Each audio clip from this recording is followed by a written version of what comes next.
Hey, folks, thanks for your time. I'll try not to waste it. So, this is a bit of a follow up, for lack of a better word, of the Sackler family opioid epidemic piece story.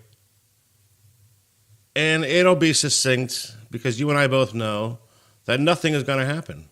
You're looking at David Kessler, who was the head of the FDA in the 90s during the Sackler's first run of criminality. Who, by the way, if they were to make a movie of his life, could be played by Paul Benedict of the Jeffersons, right? I mean, that's right out of central casting. I digress. He, on Sunday, 60 Minutes, said that there are no studies on the safety or efficacy of opioids for long-term use. And yet, he allowed his agency to promote opioids for long-term use. So rest assured that nothing will come of the Sackler family individually to their corporation and their limited liability company. They'll probably have to pay in excess of $500 million fine, and life will go on. Unfortunately, not such the case for those whose lives were permanently changed.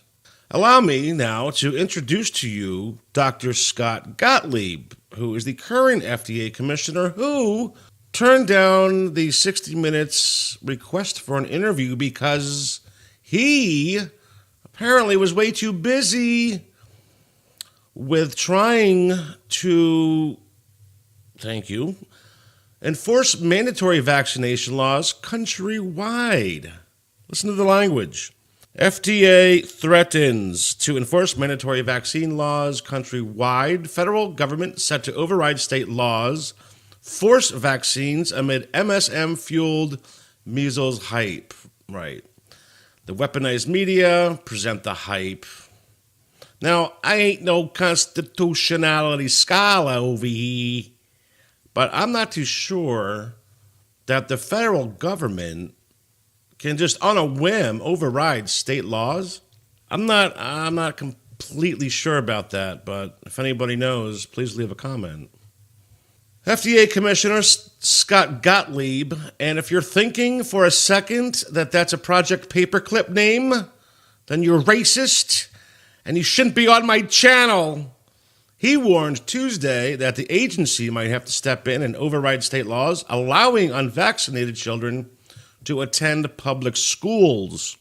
Some states are engaging in such wide exemptions that they're creating the opportunity for outbreaks on a scale that is going to have national implications. If certain states continue down the path that they're on, I think they're going to force the hand of the federal agencies.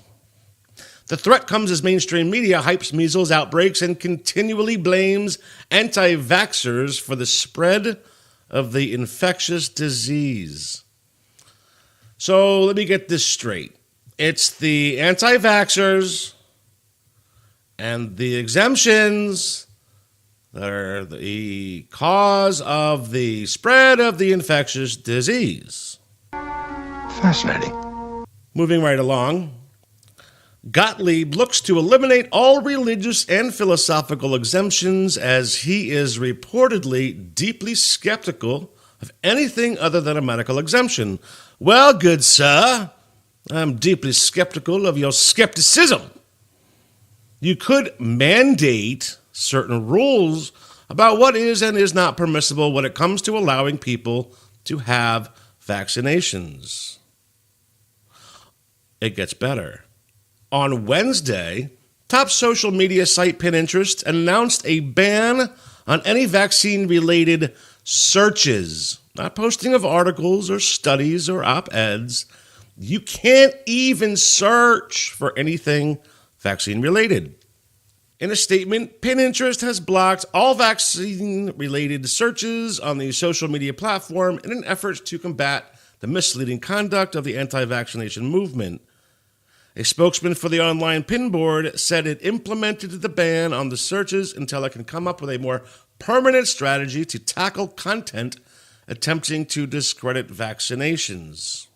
You know, for me, this is one of those line in the sand stories. And you'll notice, too, in other words, what's your line in the sand? What are you going to let them get away with until you start pushing back?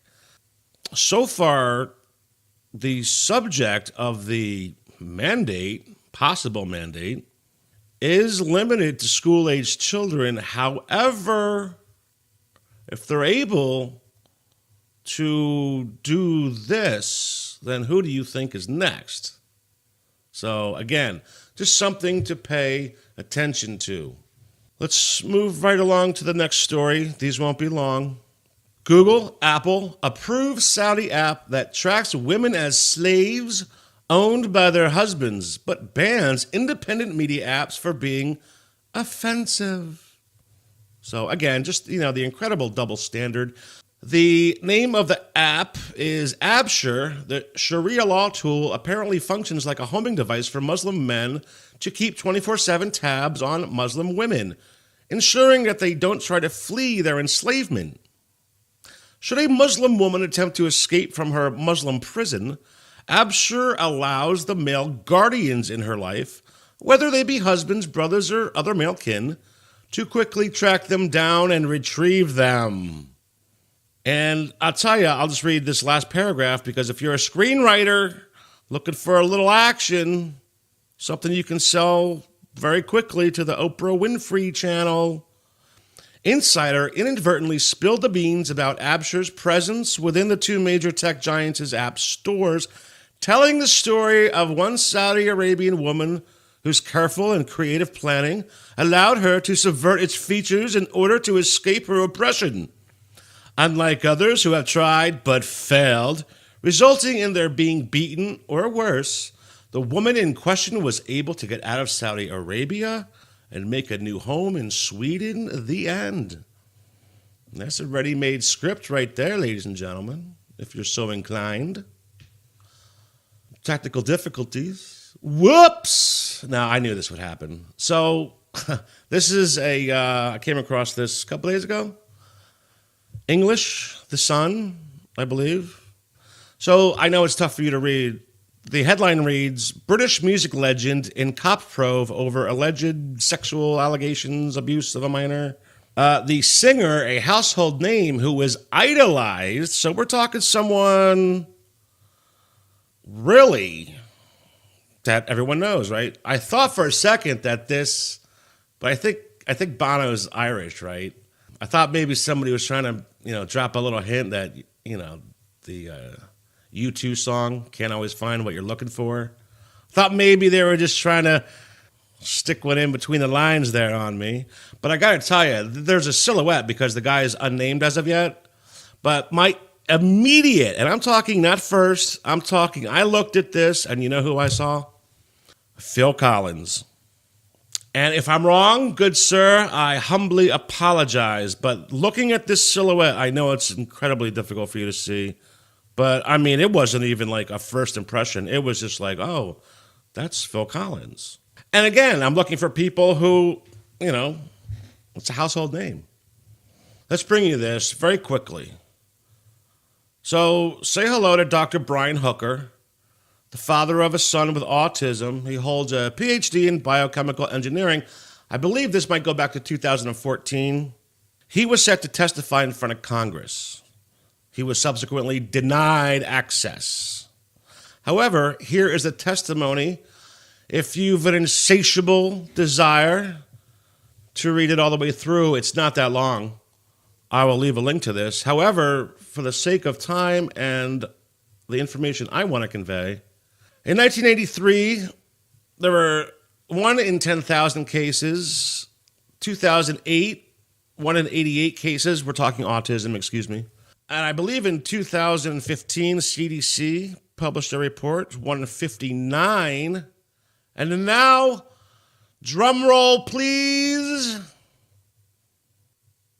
1 in 36. So, how are we getting such, I don't want to say exponential, but I mean, such large increases within relatively short periods of time? I'm glad you asked. So I did a piece, and I'm not going to leave a link and go ask you to watch it. That's corny. I can really quickly sum it up. I believe the doctor's name is Jennifer Seneff, Seneff. Her credentials are at the wazoo, man. She's like E.F. Hutton. When she publishes a report, it would behoove you to pay attention to it. She did a study, I think in 2016-17, that came to the conclusion that glyphosate was responsible for people exhibiting the symptoms of ASD, children specifically. I don't know if someone is symptomatic that necessarily equates to one having the disease, but if you're symptomatic of a disease, I mean, wouldn't that necessarily mean you have it if your behaviorisms or your mannerisms are such that? So now think about this for a second, man. Between the neo-progressives who loathe America and the generation behind them, an entire subset of which will have a disease that they will need to be taken care of. Anyway, I'll leave you with that. That will end today's broadcast. Be well, be safe, know thy enemy.